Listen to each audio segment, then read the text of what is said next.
Allah il a dit وَإِنْ جَاهَدَاكَ أَلَا أَنْ تُشْرِكَ بِي مَا لَيْسَ لَكَ بِهِ عِلْمٌ فَلَا تُطِعْهُمَا. Si ta mère et ton père ils te forcent de désobéir à Allah, dis non, je ne le fais pas. Comme il y a des papas aujourd'hui, si leur fille porte le voile, ils n'aiment pas, ils disent enlève le voile. Ou bien la maman, la même chose. Ou bien ta mère t'envoie chez les marabouts, dit maman je ne pars pas. Ou bien ton père il t'envoie pour aller acheter de l'alcool pour lui, dit je ne peux pas faire ça. Saad bin Abi Waqqas, il est rentré dans l'islam, il est très jeune, 15 ans et 16 ans, entre 17 ans. Quand il est rentré dans l'islam, il est parmi les premières personnes qui sont rentrées dans l'islam. Le prophète sallallahu alayhi wa sallam, il disait, qui a un oncle comme moi? Il appelait Saad bin Abi Waqqas mon oncle. C'était quelqu'un qui était mustajab ad-da'wa. C'était quelqu'un, chaque doigt qui demande à Allah, Allah il exauce. Il y avait une fois un monsieur a menti sur lui, qui ne fait pas la prière bien, qu'il est toujours derrière les choses, parce qu'il était en Irak, qu'on lui avait mis en gouvernance, donc il y a un monsieur qui ne l'aimait pas, qui a menti sur lui. Et cette parole, ils ont envoyé quelqu'un pour aller dire à Omar ibn Khattab radiallahu anhu. Omar il s'est déplacé, il est venu, il a demandé à tout le monde a dit le contraire de ce que le monsieur il a dit. Après, quand il est venu dans la mosquée, là où Saad il est, là où ce monsieur il est, le monsieur il a dit, Saad il a dit quoi? Il a dit, in kunta kaziba, si tu es un menteur dans propos, dans tout ce que tu me dis, que Allah, il te donne une longue vie. Et quand il te donne une longue vie, que Allah, il te fait pauvre toute ta vie. Et que Allah, il te pousse tout le temps dans le fitna. Le monsieur, Allah, il a donné une longue vie, il a mis dans la pauvreté. Le monsieur, il est devenu vieux jusqu'à... Et ses yeux, ici, et ça tombe sur ses yeux, mais il est devenu tellement très vieux, il court derrière le petit-fils pour les attraper. Quand les gens ils disent, et toi à ton âge, et pourquoi tu cours derrière le fils? Il dit, c'est les doigts de Saad qui m'a attrapé. Donc c'est pour ça quand tu mens sur quelqu'un, si la personne il dit, si tu es un menteur dans le propos que tu me dis qu'Allah t'a fait ça, Allah t'a fait ça, les doigts il est 100% exaucé. Il faut faire attention. Donc Saad bin Abi Waqqas, sa mère, il a dit quoi? Elle a dit quoi sa mère? Elle a dit, est-ce que Mohammed il vous dit d'ordonner vos parents? Il a dit oui. Il a dit maintenant, je n'aime pas la religion que Mohammed il est venu avec, alayhi salatu wassalam, il faut que tu sors dans sa religion. Si tu m'obéis, si tu fais pas ça, moi je mange plus, je bois plus. Sa mère elle a fait quoi? Elle a fait grève de faim. Finalement elle est partie se mettre au soleil. Tellement elle ne mange pas et ne boit pas, ses lèvres il s'est collé. Saad il est venu. La cause de cette verset, il est descendu pour ça. Saad il est venu. Il a dit à sa mère, il a dit maman, Wallahi, que celui qui détient mon âme, une seule âme quand il est dans quelqu'un pour faire sortir, c'est dur.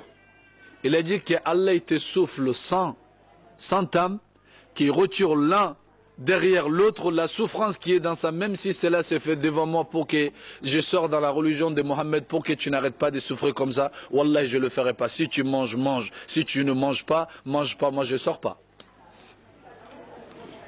La mère finalement elle est revenue au manger. Saad, il n'est pas sorti. Mais cela ne veut pas dire aussi que les parents des fois ils poussent les enfants de mettre dans leur coutume de ce que Allah n'est pas d'accord avec et son prophète, de dire que si tu n'es pas d'accord,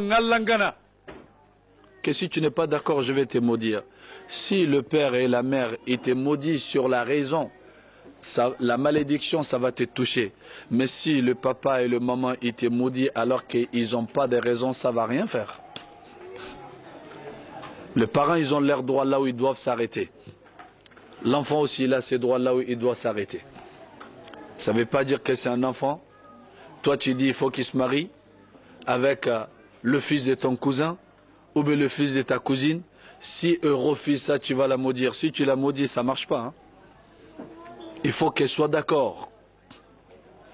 Et les filles et les garçons, vous aussi, l'homme que vous n'aimez pas et la fille que vous n'aimez pas, si les parents ils vous forcent à rentrer dedans, dis je ne me marie pas avec. Ça c'est ton droit.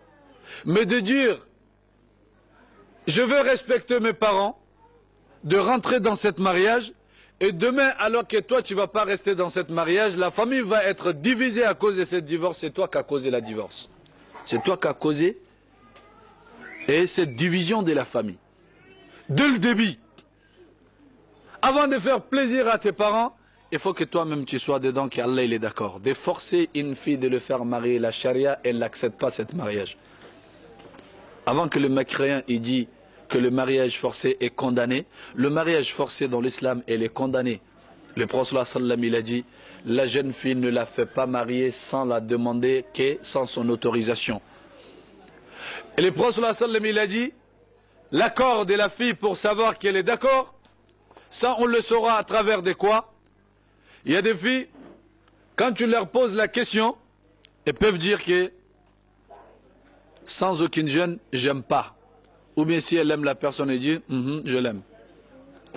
Mais si elle te dit, j'aime pas, laisse-la. Hein. Mais si tu la demandes, qu'elle te regarde et fait, elle l'aime. Si elle te regarde comme ça, elle ne parle pas, elle baisse la tête comme ça, ou bien elle sourit, ce qui veut dire, elle est KO, elle est dedans. Bon, maintenant, le prophète sallam il a dit, Iznuha simatuha, ça veut dire que si elle se tait, elle ne parle pas, ce qui veut dire elle est dedans. Parce qu'une fille qui est vierge, elle a trop de pudeur. Des fois, si on sait que le parent ne peut pas nous répondre, soit on l'envoie quelqu'un qui en a confiance à lui et répond à cette personne. Mais si elle dit j'aime pas, laisse-la.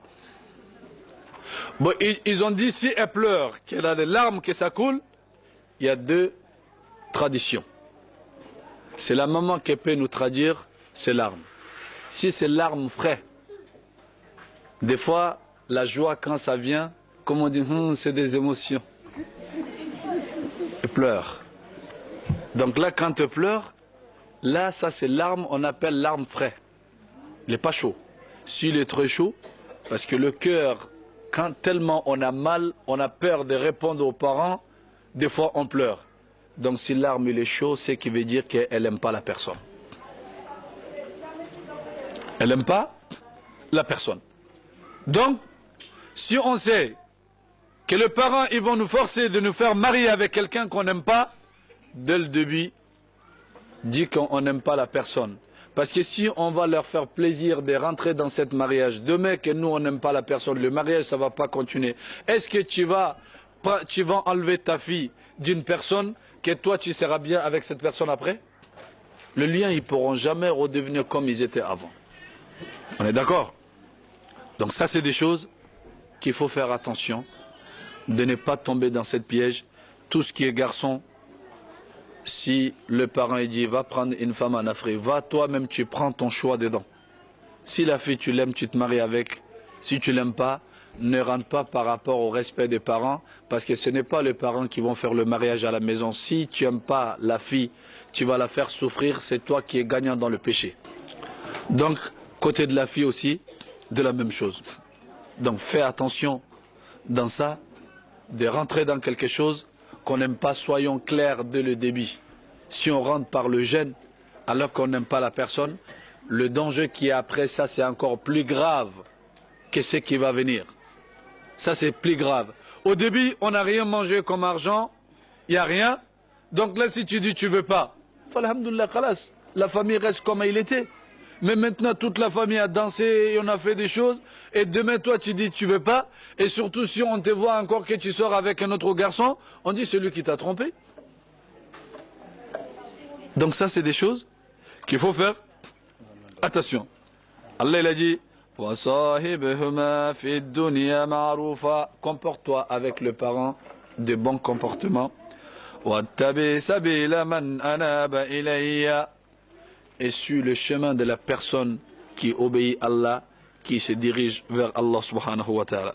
Summa ilayya marji'ukum, toi et tes parents, vous allez tous revenir vers moi, Allah, après la mort, moi, Allah. Fa unabbi'ukum bima kuntum ta'malun.